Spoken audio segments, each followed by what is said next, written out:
Title: Everyone called humans weak, until he entered the classroom carrying the creature that preyed on them.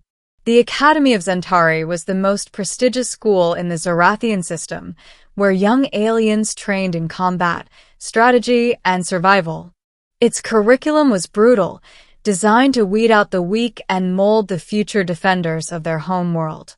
Among the students, there was a pervasive belief: humans were fragile, incapable of enduring the rigors of interstellar combat.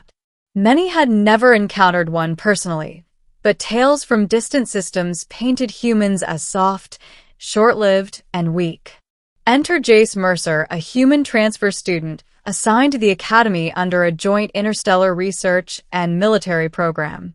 To most of the alien students, he seemed out of place: average height, unimposing physique, and without any visible enhancements. Even the instructors seemed skeptical.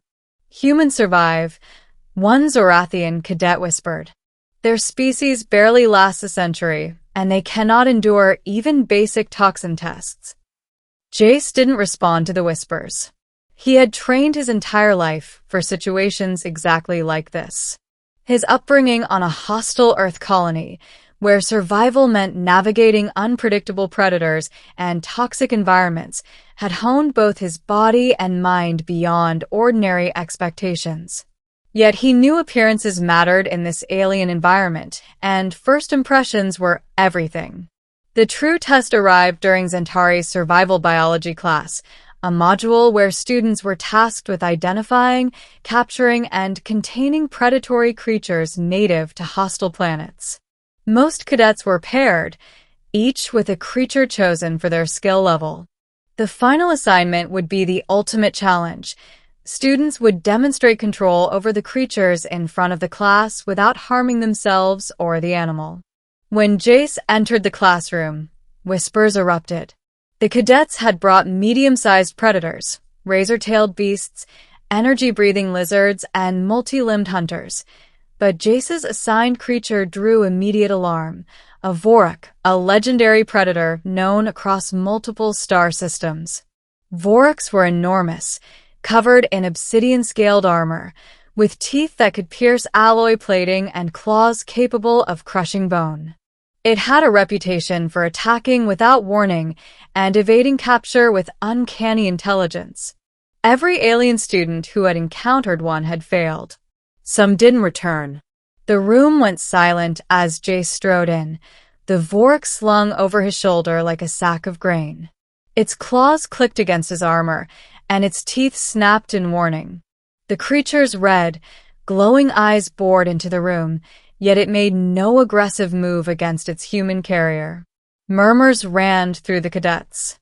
"Impossible," whispered a young Zorathian with 6 eyes. No human could contain that beast. Jace placed the Vorak gently in the center of the room, ensuring its limbs were secured with minimal restraint. He crouched beside it, speaking softly in Earth's ancient language, a combination of rhythmic clicks and low hums designed to convey calm and authority. The Vorak tilted its head, ears flicking, responding to the cadence of his voice. "What is he doing?" asked another cadet, astonished. "He's not using the neural restraints." Jace looked up. Voraks respond to trust and confidence, not fear. The instructor, a towering Zorathian with crystalline wings, raised a clawed hand. "Human, explain your method." Jace rose. "On Earth, predators are often controlled through understanding, not force. Fear provokes attack. Respect and communication calm aggression. I apply pressure points only when necessary and always communicate intent through body language and vocal resonance." The classroom was skeptical. Many students exchanged doubtful glances. Humans, after all, were still considered fragile, even if one survived the Vorak challenge. The practical demonstration began. Each cadet attempted to lead their creatures through a series of obstacles: narrow passages, heat zones, and simulated predator attacks. Most aliens struggled, forcing their creatures with neural shocks or brute strength. The creatures resisted, sometimes lashing out and injuring their handlers. Jace moved with precision. He tapped the Vorac's flank, guiding it through a labyrinth of walls and platforms. He adjusted his posture to signal calm authority, spoke softly, and even corrected the Vorac's steps with subtle nudges. At every turn, the creature obeyed, not out of fear, but understanding. It followed him, crouched when he crouched, and paused when he paused, reacting only to his movements. Halfway through, a sudden alarm simulated a predator breach. Most students' creatures panicked, striking at barriers and cadets alike. But the Vorac remained under Jace's control, alert but calm, mirroring his every action. The class stared in disbelief. Even the instructors leaned forward, studying his technique. He's doing what no one else has, one cadet muttered. He's controlling it through presence. Jace reached the final obstacle, a pit of simulated lava with narrow bridges overhead. Most creatures balked at the danger. The Vorac hesitated, but a soft vibration from Jace's palm encouraged it forward. Step by step, it crossed the bridges, never panicking, never breaking formation. When it reached the other side, the class erupted in astonished applause. The instructors conferred. One declared, "This human demonstrates a level of control, patience, and understanding that surpasses most species' expectations. Remarkable." Word spread through the academy. Humans were no longer viewed as fragile. They were cunning, resilient, and capable of commanding even the deadliest creatures, not through brute force, but through intellect, intuition, and empathy. Jace had rewritten the interstellar perception of his species in a single day. Beyond the classroom, Jace's approach had broader implications.